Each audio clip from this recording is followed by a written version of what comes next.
Aitsquile, Quasumat, Sanasnat, Cha Chlimisen, Sahana Pasmin Anaman, Kusamat Sanatan, Suitsin Ohilo Quinnis Asla Atiak Ias, Nuchchisin Maqualia Quinnis Inatachal, Nistli Quinnis Qual Aquaquinal Squal, Outsin Chachit Chlimichasin, Utatasin Quinnis Twinalf.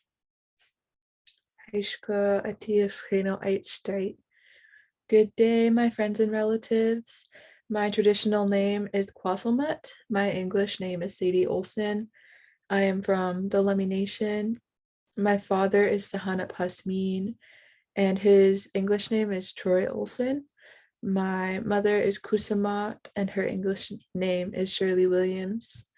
I'm happy to see all of you here today. Thank you for coming. I love each and every one of you. I just wanted to say a few words. I don't know the Lummi language and I am still learning how to speak it. Thank you for your good work. I'm happy to do the introduction of what we're doing as interns, or I'm willing to share the floor with Free if you have the service and you would like to. Introduce yourself.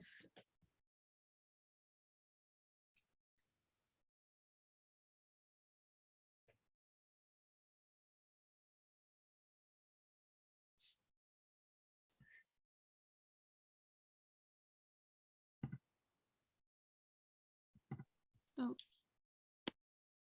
Okay, just opening up like a little bit of space.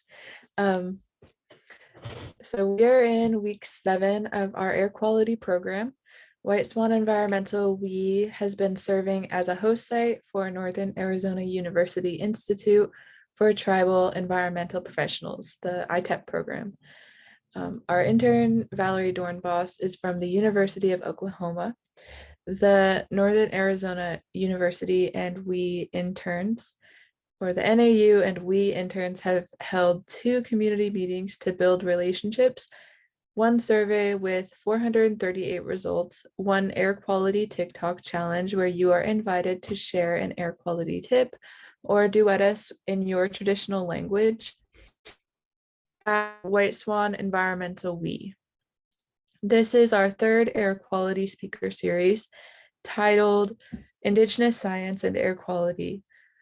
Paul and Michelle, we thank you for being here today. Oh, good, Paul's here. Please feel free to introduce yourselves and the wonderful work you do to help protect the environment. Aishka.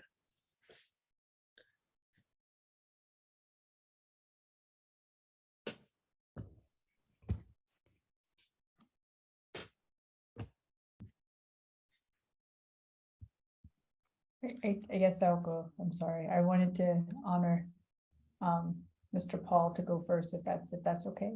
May I do that? Sure. Sounds good. All right. Apologize. It's running a little behind there. Just had to get my password for Zoom in there. I'll introduce myself in our language OCM. Nashtela cha CM. Genuate kunchquela kunsatia squachel CM Nashtela cha chioktin senasnat chalates and atwasanich OCM. Iasan techel swahela CM Nashtela cha. Quam salim oxane OCM. Masi hi. I'm Chioktin from SÁNEĆ, and good feelings in my heart today. It's a beautiful day today. And just thankful that we could be here today together and talk about these things that we're needing to do in this world, all the work that needs to be done for our Mother Earth and the future of children. So yeah, English name, Paul Wagner. I'm SÁNEĆ Nation, and so yeah, thank you all for organizing this, and thank you for bringing me into this discussion that is so important. Our indigenous understandings of things that are sacred and keep us alive, bring wellness to our children, bring wellness to our squiliquants and to our bodies and our minds and our emotions. All of those things are so important, and I feel that it's something that has been lost inside of the construct of colonialism, the holistic viewpoints of these things that we bring into our bodies, and the things that we are willing to accept in a modern world, things that we're willing to normalize. Those things are very important to have talk about, have discussion about. And so I'm honored to be here. Haiska, CM, thank you, White Swan Environmental, and anyone else who helped organize this. So I'm founder of Protectors of the Salish Sea, and also on the board of White Swan Environmental. Long time, I guess in English, they would call you an activist in the colonial world. But I believe our people were born as protectors, and I understand that's who we are. At the center of every indigenous person is a protector, and we were educated that way for millennia, for tens of thousands of years. We're educated as protectors, and some of us still understand our ancient ways of how our old people held these sacred promises to uphold a sacred relationship with everything around us. And these things are dear to me. And I pray our children and everyone actually will be able to gain and have access to ancient indigenous wisdom and knowledge, so that we can heal this world, and then we can talk about happier things instead of talking about very, very harmful things that happen to even the air that we breathe, and the effects that it would have upon us and our children and all the other sacred beings the Creator put here. But these are the times that we're in, and we need to do these things in the most compassionate way that we can, in the most indigenous way that we can, in a way that our ancestors would smile and look down on us and have a good feeling, and just be joyous that we're still working together and we're still doing all the things that they have done. Because what we're doing is nothing new. What we're doing is very ancient. It's just in a new context and a new situation.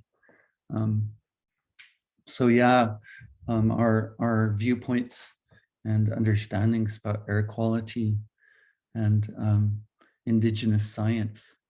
I think for a long time, Western science didn't have much appreciation for what we understand as ancient wisdom and knowledge, and yet that is science.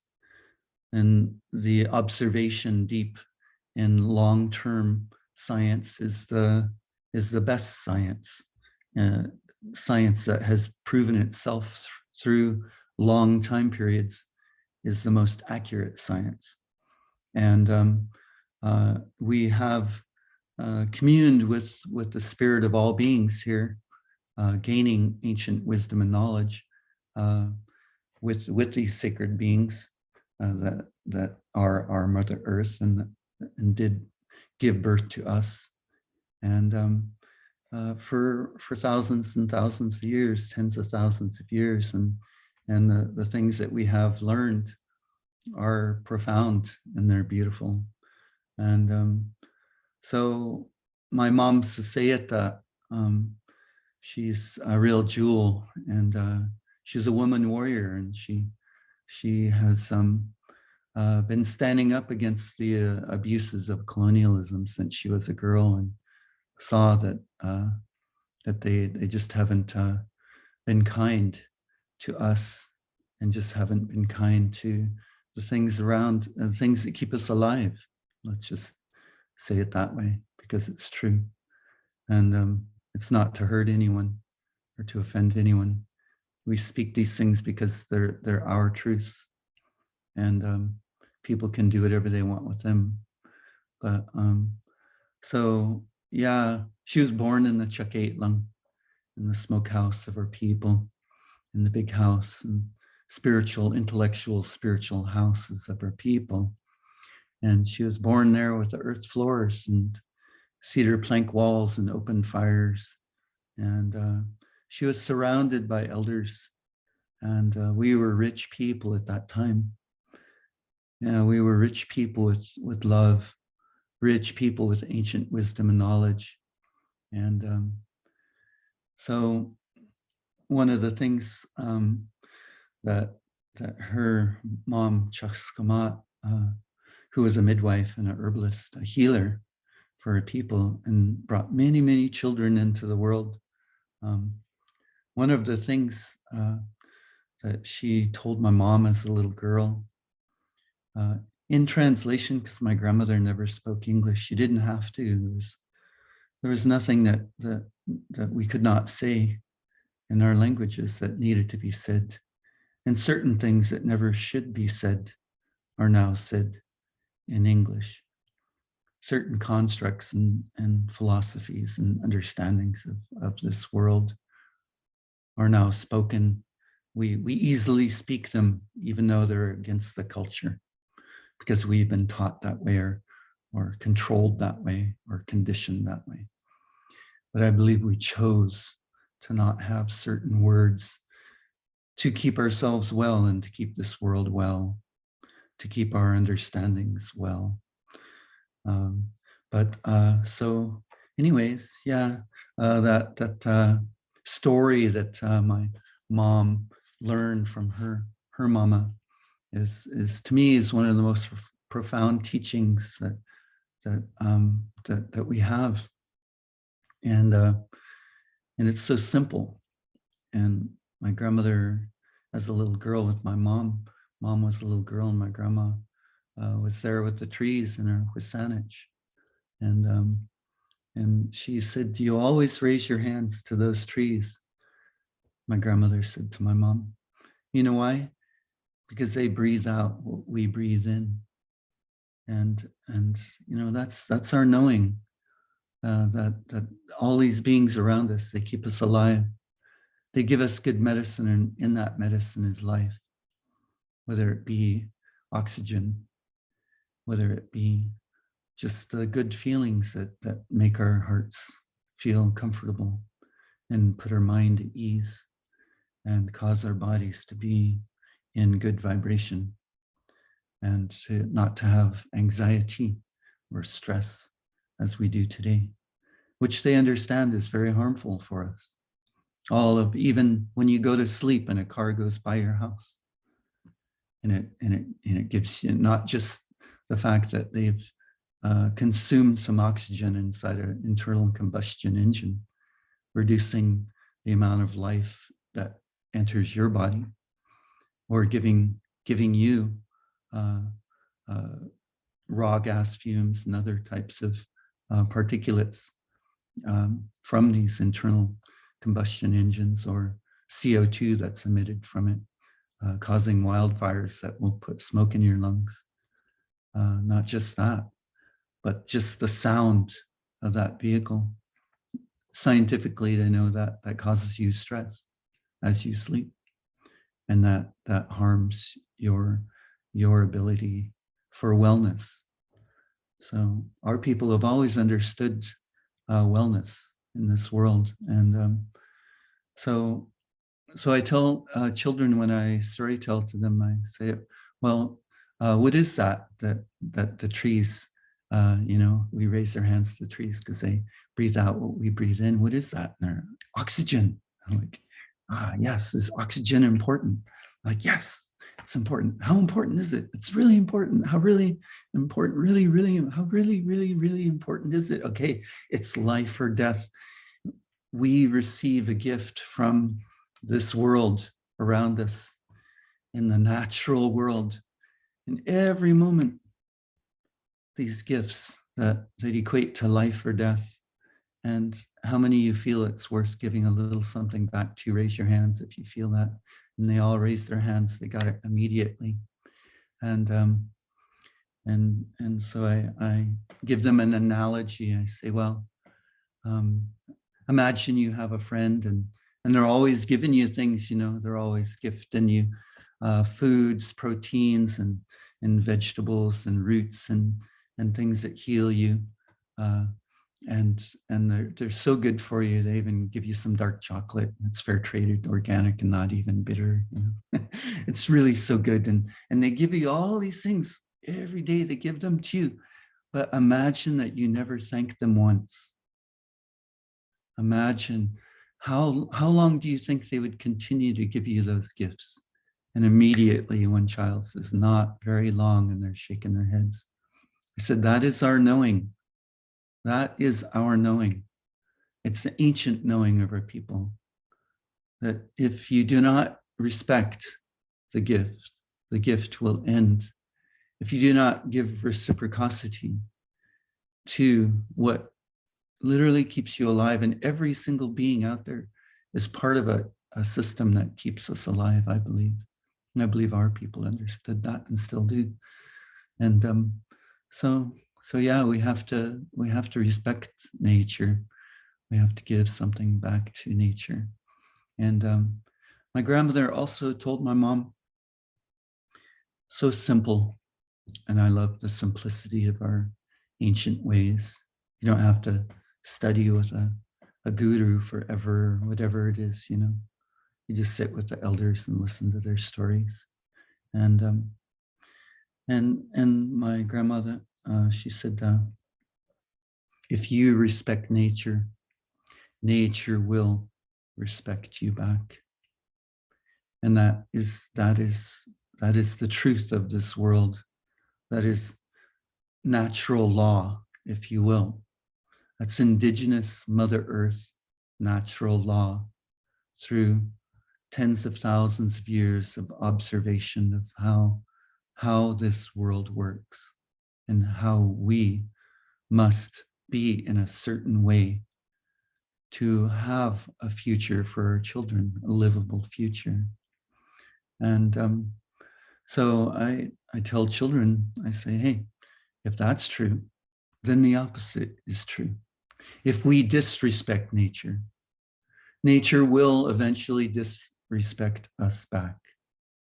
And as colonialism has delivered nothing but disrespect to all life on these lands, I can't name one thing that they have not disrespected to a very, very high degree, to the point of near annihilation of many, many things here. Ancient forests, natural animal, and indigenous human beings, to name three, that they haven't decimated. And we simply cannot expect to have a good future for our children if we're going to be disrespecting even the air that we bring into our body. If we simply disrespect the sequestering of the destruction of the ancient forest and the home of the animal people, disrespecting their home by decimating their home and sawing every tree down. 98% of the trees have been cut in the Salish Sea, and those trees would be sequestering carbon. They would be sequestering carbon in a way that they only now are beginning to understand. An ancient forest stores, takes and converts that carbon and stores it underground in mycelium, in trillions of neural endways and miles of mycelium. There's 300 miles of mycelium under every footstep in an ancient forest, and because it's not two-dimensional, it goes everywhere, deep into the ground, and so we need to understand that there's a reason why.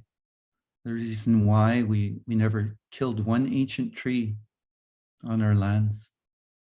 We had the highest level of respect and the highest level of relationship that anyone could have with even water. And that all of it affects the air that we breathe.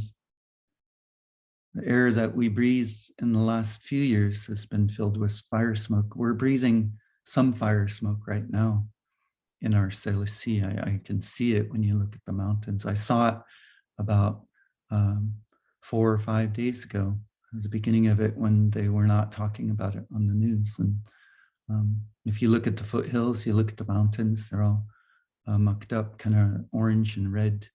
And so we're definitely breathing wildfire smoke from the Oregon fire and probably the Matau fire right now.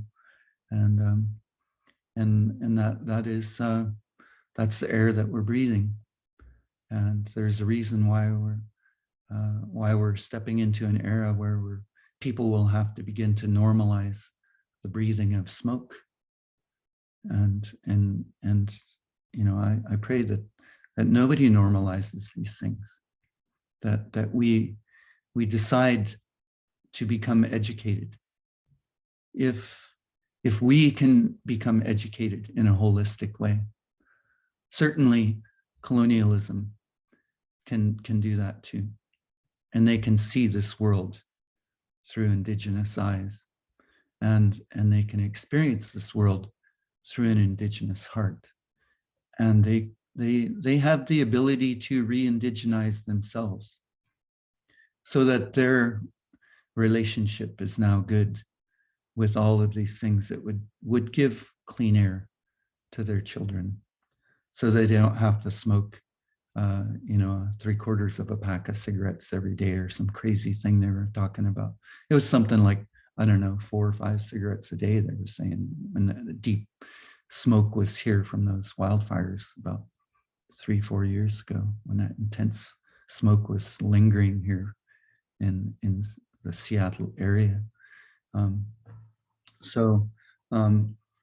If we're going to talk about air quality, I think we need to address the reason why we're talking about it, the reason why we're here. Why are we all sitting here today discussing something that we never had to concern ourselves with, because we understood that everything is connected.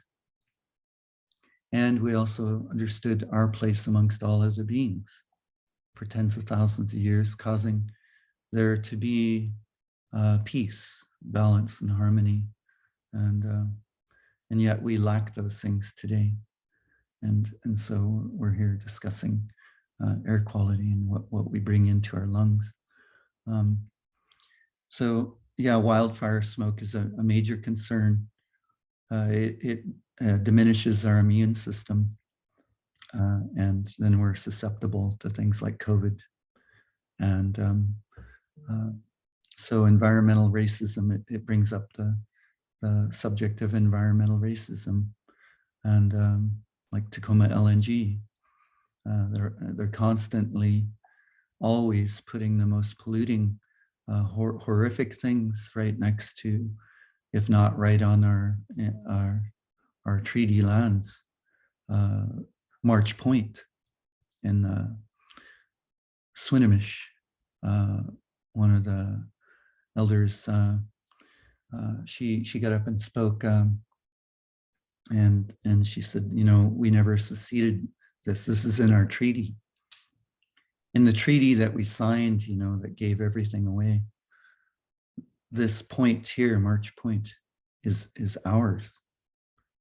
And it's only because during the times when our people were so abused and so downtrodden that we couldn't even stop them from building these multiple monstrosities of enormous pollution, cancer-causing pollution. If you've ever breathed what comes out of those things, and I did because of the rallies that we had out there to stop them from bringing in tar sands oil, to stand with our Athabascan relatives, and the highest carbon oil in the world, Trudeau oil, out of what they call Canada and the Athabascan territory of Alberta. And the wind was not in our favor that day, and it knocked that from those tall those pollution stacks. The wind threw it, so it was coming at us as if it was coming through a pipe, but right into our lungs. And I was emceeing that day. Star Naia, a Grammy award-winning vocalist. Immediately when I smelt that stuff, I knew that we're in danger. And I did my best to cover my mouth with something. She did too, because she knows what that can do to your vocal cords, and me too. And nobody else was really covering their face. And it was the most oily, thick, toxic fume that I've ever smelt. And it just wiped out my vocal cords. I could barely, by the end of that day, I felt like I could barely talk like how I normally talk. And when she got up and sang, she sounded like, you know, she was like 30 years older at least. I was just like, wow, I've heard her sing so many times, and it did not sound like her. And she said that she actually didn't think she could complete that first song. It did that much damage to her vocal cords in that short time. And so there in Anacortes, they have the third highest cancer rate in the United States of America, what they call the United States of America. And they put that right on Swinomish's treaty land, just like they put the Tacoma LNG right on Puyallups treaty land. It's not in any way ever been ceded off to the government of the United States, what they call the United States. And it's illegal, and it's environmental terrorism. And it does have an effect on our health. And so when a Native person gets COVID, our odds of dying are so much higher, because for one, we're not eating good food. We don't have proper health science anymore. We ate superfoods for millennia, wildcrafted superfoods. And now after they deplete all of the foods that we have, and then they give us fry bread to replace buffalo and salmon,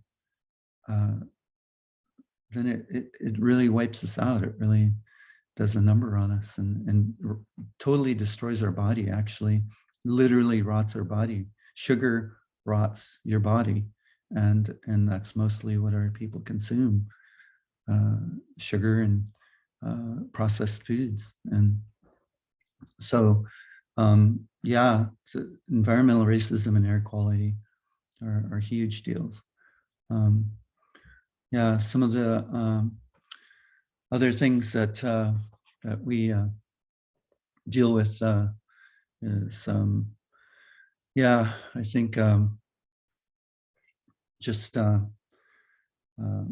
being in good relation with even just with the water that's you know, right on our beaches, and we find it difficult to access these places and get to them and be in that good way with ancient forests that breathes out that good medicine for us. And so I think there's just a lot to look at from an Indigenous stance that most people are not going to be looking at, that does cause hardship for us and all people. And if it's in some of the things that are happening now for air quality are like microplastics, things of that nature. They did surveys recently about microfiber in the air that we're all breathing right now, because of the industrialization of plastics, fossil fuel, and producing many things such as clothings and fleeces and spandex, things like that, I believe, on using microfiber plastics. They found that in the air quality, they've gone up to the top of the mountains in the Swiss Alps, and they figured it would be better up there. And they have devices that are able to capture those particles and measure them, and then they can measure them. And they found the same level, the exact same level, way up in the mountains is down in the industrial zones. It doesn't matter where you're at. It's everywhere. And so we need to really take a look at how we're packaging things, how we are, the things that we're wearing. Those kind of things need to be addressed on a governmental level, so that we're not harming our own bodies that way. And plastics are definitely one of the most toxic things you can consume. I've listened to toxologists speak, and both of them, the first thing to do is to never put anything hot that you ingest in your body in plastic. Never. Don't do it. It's like, it is the most toxic thing you can do, like the most common toxic thing that you can do, that people do. And to put hot liquid in plastic and consume it, hot food on plastic and consume it. It releases the plasticizer, and then that enters your body. And that is the most toxic thing you can do. And yeah, breathing in microfibers of plastic cannot be healthy at all, and we need to address that. I'm sure there are people that know a lot more about air quality than I do. I can speak from what I have seen, what I have felt with my own body, and seen affect our people and affect this world. But I believe if we're to resolve these problems, I believe we need to start listening to our First Peoples, because the problems are all intertwined. They're all interconnected, and it very much has to do with a construct of colonialism that simply doesn't concern itself. In the first concern of having an action from your body, from your squelequence, or even your brain, that it would not be in a good way for the future of children and for us as Indigenous people. With that ancient education, we understand that, one of the elders said, every single thing we do, everything affects future generations. And that means that our action should be considered for them, that the action that we have should be contemplated, whether it creates a wellness for them or a hardship for them. And the reason why we're talking about air quality right now is because we're moving into an era of hardship for young people as they will get older and have to deal with the disrespect that has been given to Mother Earth. And so I'd like to just end with one thought, that we understand that there's a thing called sacred breath, sisiwis, in our languages. And we are people of these understandings. And I believe that's why we have the breath sounds in our languages. Like SÁNEČ, it begins with the sound of just like blowing, giving breath. And so in that, we understand that we're intimately tied to all breath of life. We're intimately tied to the trees that give us oxygen and sequester carbon. We're intimately tied to the waters that also sequester carbon and give us life. And in every other being that's around us. And we're not separate from them. And that's what one elder had explained to me, that those sounds indicate the understanding and the knowing of that, the fact that there is no separation between us and all other beings. We are part of the sacred breath of Mother Earth, sisiwis. And so we have acted accordingly. And we need to learn from these ancient ways. We need to listen to our people, sit and listen to our matriarchs and listen to our elders and allow them to be inside decision-making places, inside of a colonial construct, so that we can heal this world and re-indigenize ourselves and re-indigenize the world around us. And to me, that's one of the most important things, that we could heal this world. We could heal the air that we breathe by recognizing our indigenousness, because I believe everybody is indigenous to Mother Earth from somewhere, from some point in time. You have an indigenous root at least. And you once lived in a village. You once listened to the elders. You once worked with the medicine Mother Earth. And we can return to that place and sit with ancient wisdom and knowledge and re-indigenize ourselves. And in so doing, re-indigenize this world, which means to bring it back into a state of wellness, because an indigenous state is a state of wellness in the spirit and mind and body and your emotions. And then this world can be well in all ways also.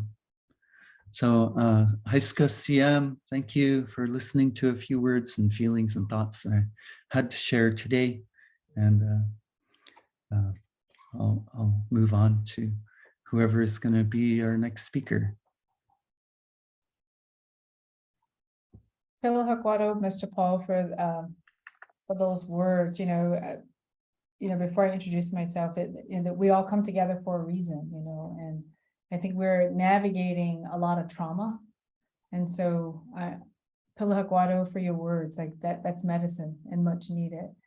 So my name is Michelle Montgomery, Pinahipi. I am Eastern Band Cherokee and Haliwa Saponi. I would like to just say I'm a forever student. I am extremely honored to be among so many people who's leading the way. And I think that, well, I know that, this is hard work, so it's important to carry this on. One of my uncles, Kalani, has always reminded me that the air is sacred. And beyond borders, if you say that the air is sacred, that means that we all should treat the air as if it's sacred. And so when I'm in certain settings with people that are non-Indigenous, I often try to remind people in a very humble, graceful way that if you breathe the air, if you interact with that elder, the spirit of that elder, then we're all bidirectionally sharing and we're all sacred. So we should walk in a way in which we are sacred. My introduction to air quality comes from very humble beginnings. I'm from a rural community in Hollister, North Carolina. And for many, many years, I didn't wear shoes during the summer, and I really didn't like to wear shoes at all. And I don't recall as a youth having to deal with some of the hardships that we as Indigenous peoples are dealing with today in regards to environmental racism. So I don't want to say that it doesn't exist. My community is one of those communities that's impacted by a Superfund site. For many of our families, it's not a matter of if you get cancer, it's when. I'm a cancer survivor, so I acknowledge that, I'm a part of that colonization of our more than human relationships. Air quality to me as a child is remembering lying under a weeping willow tree and watching the trees during the summer light up like Christmas lights, if you may say, and the more and more air quality becomes decreasingly not healthy for us, some of these winged relatives we just don't see anymore. Dr. Daniel Wildcat, who's also a mentor, said, when we're driving along, when we were growing up, you couldn't drive for certain periods of time without seeing, our winged relatives all over the windshield. You would see this huge ecosystems, this diversification of things. And now it's very difficult to find June bugs. I grew up in the South, and that was one of the pastime things we used to do, is always count or catch the June bugs. So air quality is extremely important. But Uncle Kalani reminded us, and he reminded me on so many different occasions, listening to him speak, is that air is the first thing that we take in, and air is the last breath that we breathe out, right? So we are air, just as we are water. And air is also part of water. Air is also part of land. And my journey with air quality started with an elder, Mr. Stanley Petiamo, who's from Pueblo de Acoma. I was an intern at the United States Environmental Protection Agency when I was working on my graduate degree at North Carolina State University in plant pathology. And I harassed the Office of Air Quality Planning and Standard because I had saw that they were recruiting interns of color to be a part of the summer program. And when I asked for the statistics of representations of tribes, there wasn't one Indigenous person that was an intern. So I kept harassing them over and over again. And eventually they said, we'll find a space for you. And I was a part of meetings with ITEP, NAU, many, many years ago with Virgil and Mr. Stanley Petiamo, who since made his journey. And it was amazing to me to sit among these elders that were part of the residential boarding school era. And one of the things that touched me so closely was being who I was in my younger years, just saying what I wanted to say, like we always do when we're young with fire. Mr. Stanley Petiamo pulled me aside and was sharing to me the difference of place-based knowledges, being in the Southwest and me being in the Southeast. And he just wanted to know a little bit more about me. And the story he shared with me was he was in a residential boarding school, and that twice he walked home back to Acoma. And the third time, both times they brought him back, and the third time they allowed him, as he said, to stay home because they knew he would continue to run away. And part of that process of working closely with a lot of tribes with air quality programs, when I was getting ready to graduate, Mr. Stanley Petiamo reached out to me and he said, I want you to come work and learn from our people. And it was a humble opportunity because, he's an elder that was leading the way for air quality downlink sites for tribes. He fought firsthand for tribes to have federal dollars. He said we were all entitled to have federal dollars for air quality to do what we felt was appropriate as Indigenous peoples, what benefit our community. And coming to Pueblo of Acoma really set things into a different perspective about air quality. So knowing that we had a Superfund site in my community, and then I got to visit the Superfund site in Pueblo Laguna, which was left open, uncapped by Anaconda Mining in the 80s. You know, they went bankrupt. And the backdrop of uranium is radon. So if you live in the Southwest, particularly in the Pueblos, the soil is an important part of the culture. It's pottery, it's adobe, your farming comes from the soil. And that's like a lot of us, right? We have a lot of place-based knowledge. And I will always be forever grateful to the stories that Mr. Stanley Petiamo introduced me to in regards to the relationship that we must reignite as Indigenous peoples with our more than human relatives. And, you know, fast forward to where I am today, I always say that I'm a forever student, but the work that I've journeyed into from a small community in Hollister, North Carolina, to living in the Pacific Northwest, really is about calling people into conversation, to really talk about what Mr. Paul mentioned about environmental racism. You know, how do we move beyond the ahistorism that settler colonial narratives are the only narratives that can create solutions? And so my work really focuses on how do you decolonize the climate justice narrative? How do we create spaces to tell our stories? One thing that I feel that's misunderstood from settler colonial perspectives is that our stories is medicine in general. Our stories actually help us heal trauma. Our stories are also both a method and methodology.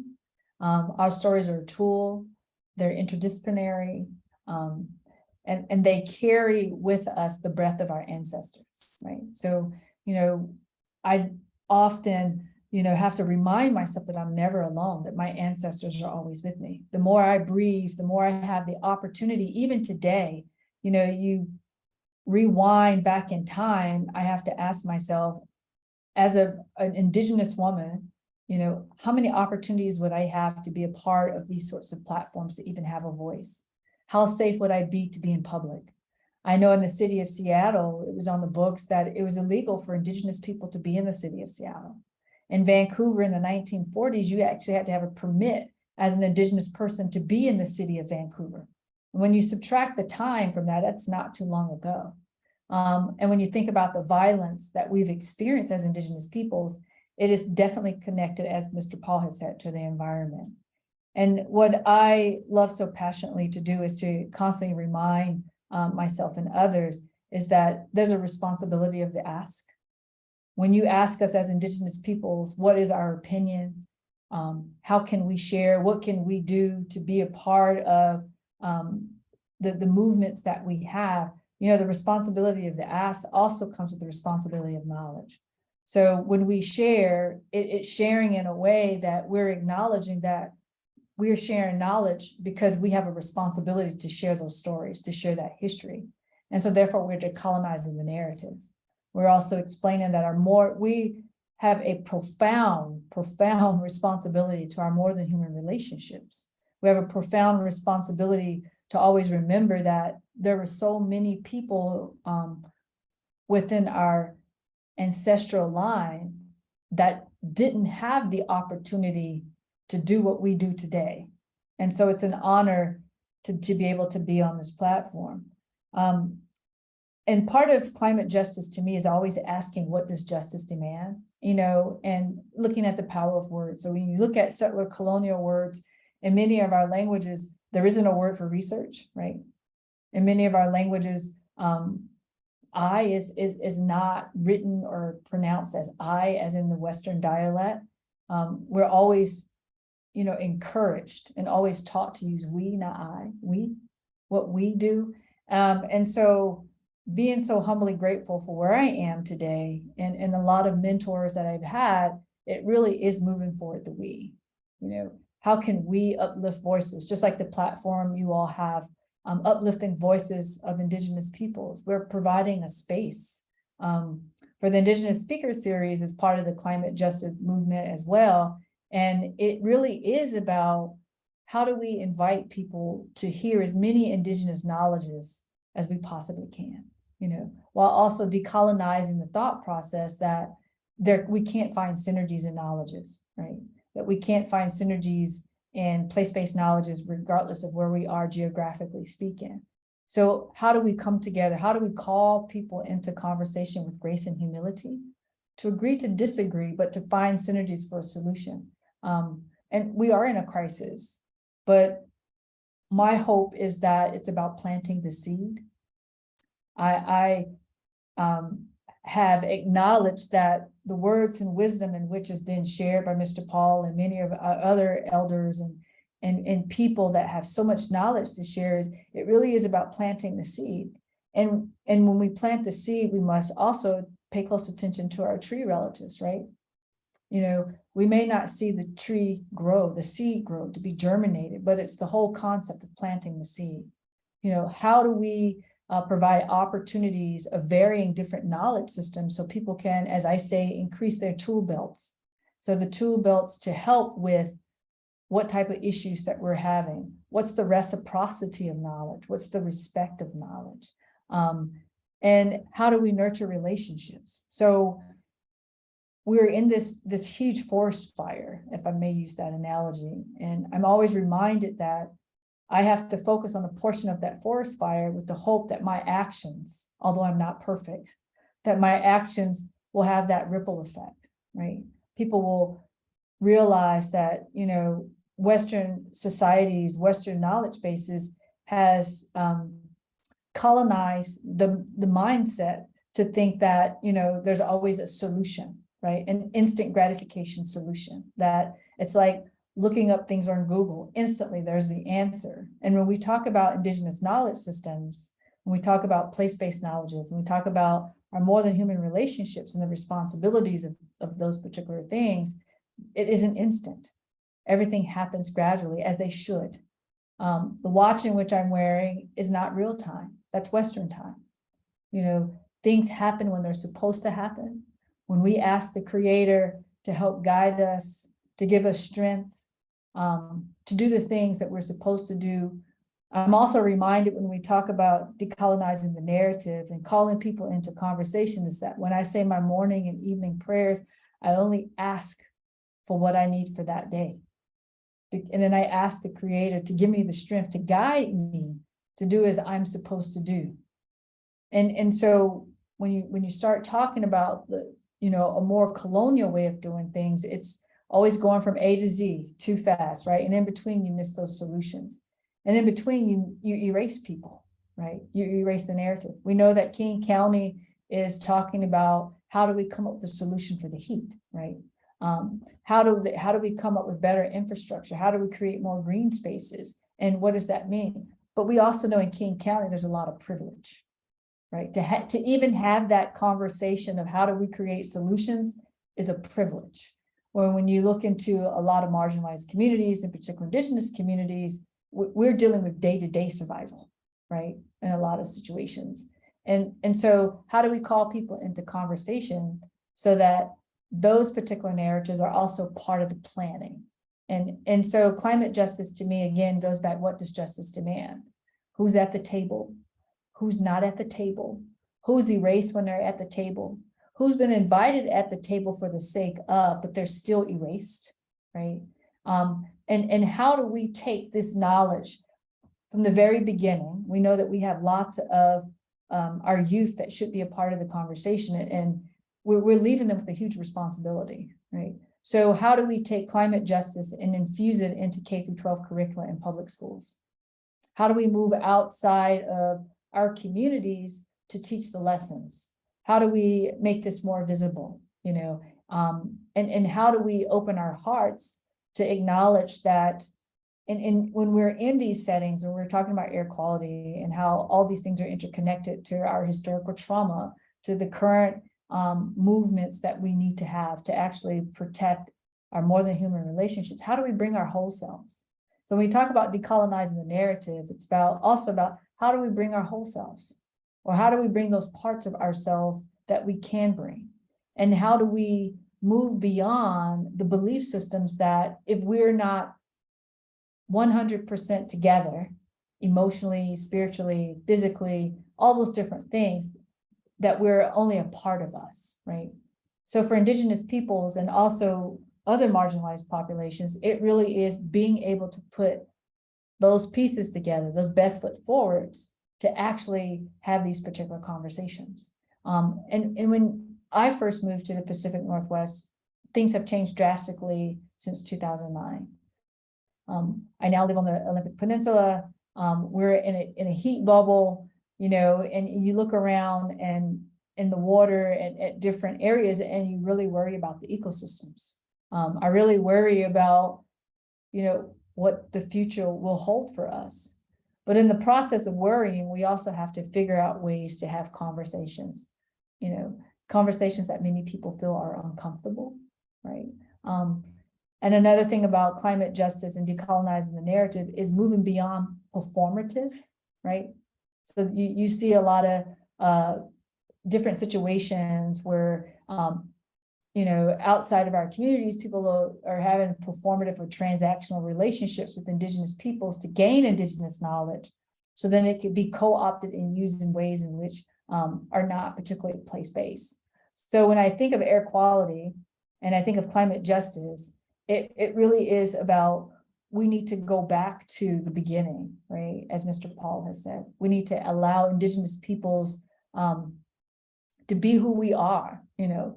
If this is how we want to do our school systems, so be it. You know, if this is what we want to practice, so be it, right?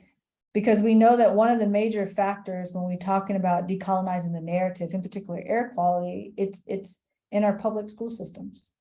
Many of our Indigenous youth spend more time in the school systems than they do with their parents. That's 6 hours a day plus, right? That's a huge impression that you can have on an Indigenous student. So how do we decolonize curricula, right? How do we decolonize teacher education? You know, how do we decolonize higher ed? You know, I was one of 2 first Indigenous faculty members hired at University of Washington, Tacoma in 2014. They didn't have any faculty to 2014. So imagine how much of the narrative that you have to push every day to decolonize, so that we as Indigenous peoples, when we talk about environmental justice, we're not talked about as past tense, right? So that's also another issue of what does justice demand. We're still here, but yet in a lot of narratives, when they're talking about environmental sustainability, when they're talking about policy, legislation, and things of that sort, many of our relatives, you know, are talked about in past tense, right? So how do we move beyond that? And one of the things that I have been reminded, you know, in this pandemic is, you know, our elders are like walking archives. You know, my students often ask me, well, how can I learn this? Or how can I learn that? And I was like, have you ever taken the time to speak to your grandparents? Have you ever taken the time when you see an elder, ask questions, right? So how do we also move beyond ageism in regards to knowledge in contemporary societies, so that we can also recalibrate that?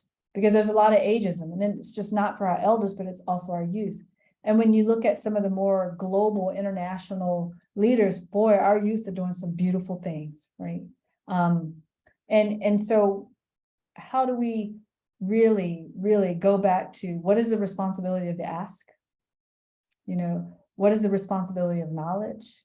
How do we redefine reciprocity, right? How do we bring it forward, bring it back? And how do we reclaim the acts of knowledge sharing, in particular for our youth and our elders, right? How do we reclaim that?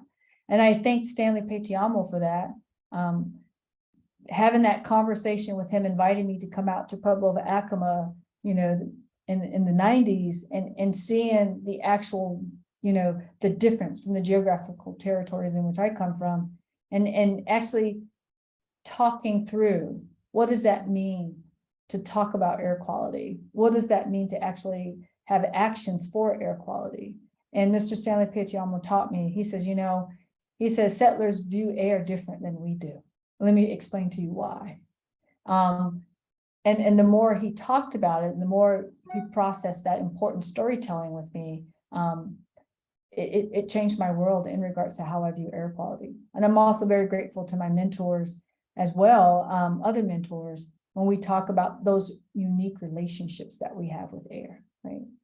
But we should always remember The first thing we do when we come into this world is we inhale, and the last things that we do is exhale. So I want to just say Pilahak Wado, for allowing me to share, and Pilahak Wado for your medicine today, Mr. Paul, because it's what the Creator does. When I needed the words, they came. So Pilahak Wado. Iska, Michelle. Yeah, thank you for your perspectives and your medicine, that matriarchal life giver medicine. That's what we need to hear more of, right? Yeah, that those things that have been given to you and that you hold dear from your cultures, and yeah, I love hearing those stories and those new perspectives.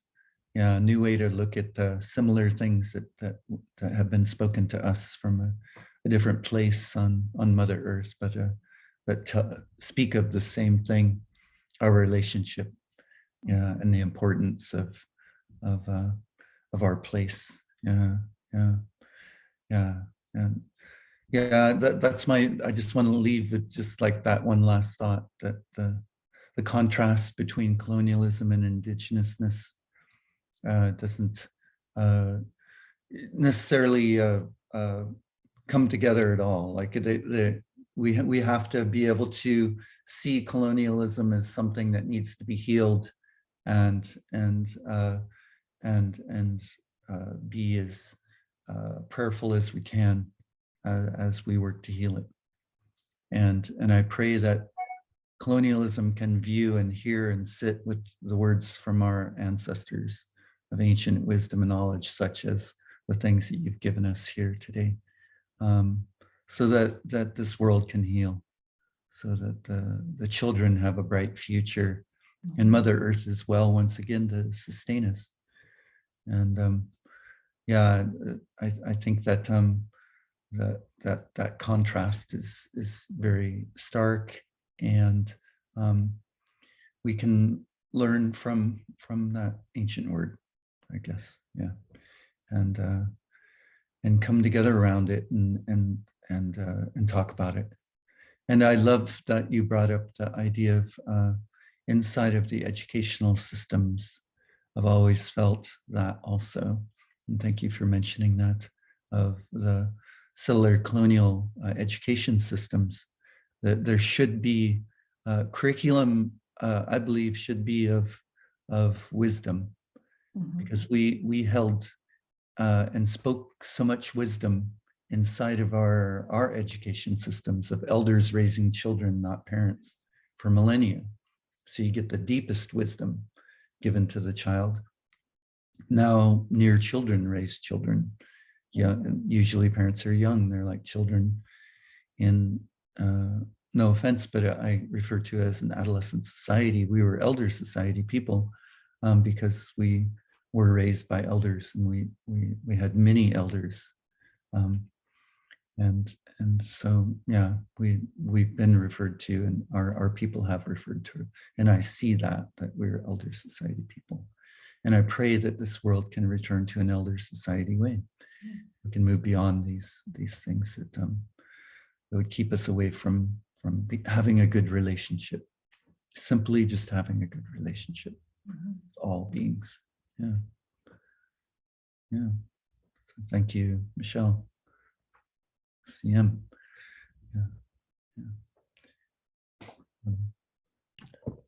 Thank you guys for speaking. It was awesome to hear the both of you and your Indigenous wisdom and what you know from your places and your people. I'm really thankful that we could share this time together. Thank you, Chiokden and Sisayathat, for your wisdom and sharing everything. The stories that you have, they teach the values of the way that we should walk in this world, and how your story is impacting other people, and how you're taking that effort to like protect yourself and protect your lands and waters and the communities that you care about. And that's guidance for me personally. And thank you, Michelle, for sharing your wisdom of how sacred we are as people and sharing our breath and how breath carries us through this life, and also how we should guide our curriculum into the K through 12 spaces and support the people who are teaching and support those who are learning so that they can be aware and conscious about these things that we're facing and just bringing it together in such a beautiful way. Haishka. Thank you, Clarine, for showing up, and Sasha, Tanya, Lisa, Valerie, and Shirley, and myself for us all being here. And I'm thankful Free popped in for a little bit while he was here. And there's something in the chat for everyone to look at.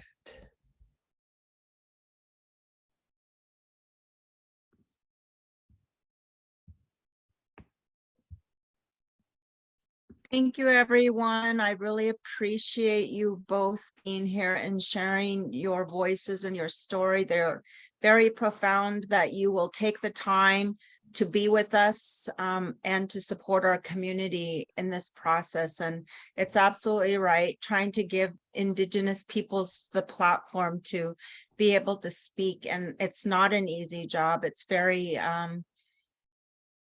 it takes a lot of work to just push forward and try to create those spaces and not to lose hope. So you guys give me hope today. I really appreciate it. Your words just touched my heart today. Haishka. And I guess, Valerie, we can go ahead and end the video recording. Okay.